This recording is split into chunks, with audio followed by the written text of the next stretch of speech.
ક્ષત્રિય સમાજ દ્વારા વિરોધ વંટોળ બેનર સુધી પહોંચ્યો છે। બેનરો લાગ્યા બાદ ડભોઈના સાઠોદ ગામે પણ બેનર લાગ્યા છે। ડભોઈ સાઠોદમાં ક્ષત્રિય સમાજ દ્વારા બેનર લગાવવામાં આવ્યા છે।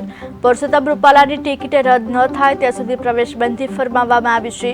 રૂપાલાએ માફી માંગી હોવા છતાં પણ રોષ યથાવત છે। સાઠોદ ગામે ભાજપ કાર્યકરોના પ્રવેશબંધીના બેનર લાગ્યા છે। ક્ષત્રિય સમાજના ગામોમાં પણ આ જ રીતે બેનરો લાગે તેવી સંભાવના છે।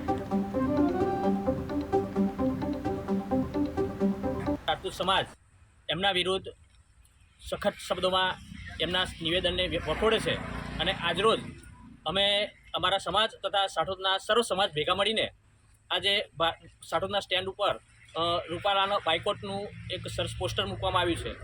જો અમને વહેલી તકે ન્યાય નહીં મળે તો ગામે ગામ આ રીતે એમના પોસ્ટરો લાગશે અને એમના વિરુદ્ધ અમે મોટા પાયે પ્રચાર કરીને એમના વિરુદ્ધ મત નખાવીશું।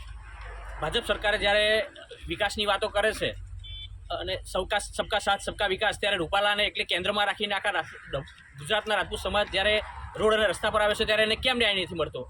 અને બીજી વાત, એ નારી સુરક્ષાની અને નારી સન્માનની વાતો કરે છે ત્યારે નારી વિશે અભદ્ર ટિપ્પણી કરનાર રૂપાલાને કેમ સજા થતી નથી? આ એક અમારો મોટો પ્રશ્ન છે અને આજ અમારા વહેલી તકે જો અમને ન્યાય નહીં મળે તો અમે ઉગ્ર આંદોલન કરીશું। અત્યાર સુધી અમારો જે માગણી હતી તે બિલકુલ શિસ્તમાં અમે ક્યાંય કોઈ જગ્યાએ કોઈ સમાજ વિરુદ્ધ કે સરકાર વિરુદ્ધ સૂત્રોચ્ચાર નથી કર્યા, પણ સરકાર અમને મજબૂર કરે છે અને અમને જો વહેલી તકે ન્યાય નહીં મળે અને જો આની પાછળ કંઈક મોટા કાર્યવાહી કરવામાં આવશે તો એની પાછળ સંપૂર્ણ જવાબદાર સરકાર હશે।